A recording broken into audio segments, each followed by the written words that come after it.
ഇപ്പോൾ ഗാന്ധിയുടെ ഒരു പുസ്തകത്തിൽ വായിച്ച സമയത്ത് ഗാന്ധി നടന്ന വഴികളിലൂടെ എന്ന് പറയുന്നൊരു പുസ്തകം വായിച്ചപ്പോൾ അതിനകത്ത് പറയുന്നുണ്ട്, ഈ കസ്തൂർബ ഗാന്ധിക്ക് ജയ് എന്ന് വിളിച്ചുകൊണ്ട് വരുന്ന മകൻ ഹരിലാൽ ഗാന്ധി, അദ്ദേഹം ഒരു മുസംബി ഇങ്ങനെ ട്രെയിനിൽ വെച്ചിട്ട് അമ്മയ്ക്ക് കൊടുക്കുമ്പോൾ അച്ഛന് വേണ്ടി ഒന്നും കൊണ്ടുവന്നിട്ടില്ല എന്ന് ഗാന്ധി ചോദിക്കുമ്പോൾ പറയുന്നുണ്ട്, നിങ്ങൾക്ക് ഞാൻ ഒന്നും തരില്ല, നിങ്ങൾക്കൊന്നും കൊണ്ടുവന്നിട്ടില്ല എന്ന്.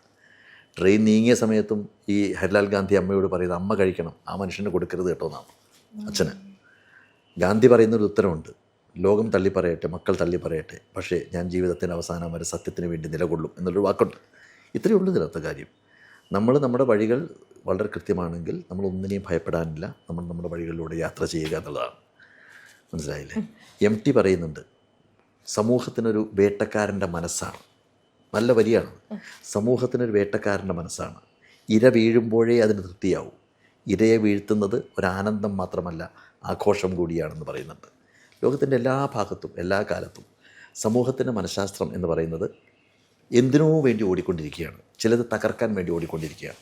അത് ലോകത്തുണ്ടാവും. അതുകൊണ്ടാണ് പിലാത്തോസ് വിളിച്ചു ചോദിക്കുന്നത്, എനിക്ക് ഒരാൾ വിട്ടുതരാൻ അവകാശമുണ്ട്, നിഷ്കളങ്കനായ ക്രിസ്തുവിനെ ഞാൻ വിട്ടുതരട്ടെയോ എന്ന് ചോദിച്ചപ്പോൾ ആൾക്കൂട്ടം മുഴുവൻ പറയുന്നത് എന്താണ്? അവനെ ക്രൂശിക്കുക, അല്ലേ? ബറാബാസിനെ വിട്ടുതരിക. ബറാബാസ് എന്ന് പറയുന്നത് പെരും കള്ളനാണ്, അദ്ദേഹത്തെ വിട്ടുതരിക, യേശുവിനെ ക്രൂശിക്കുക എന്ന് പറയുന്നത്. ഇത് ആൾക്കൂട്ടത്തിൻ്റെ മനഃശാസ്ത്രമാണ്.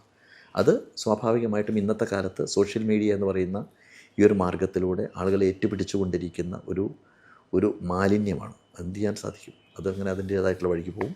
അത്രയേ ഉള്ളൂ.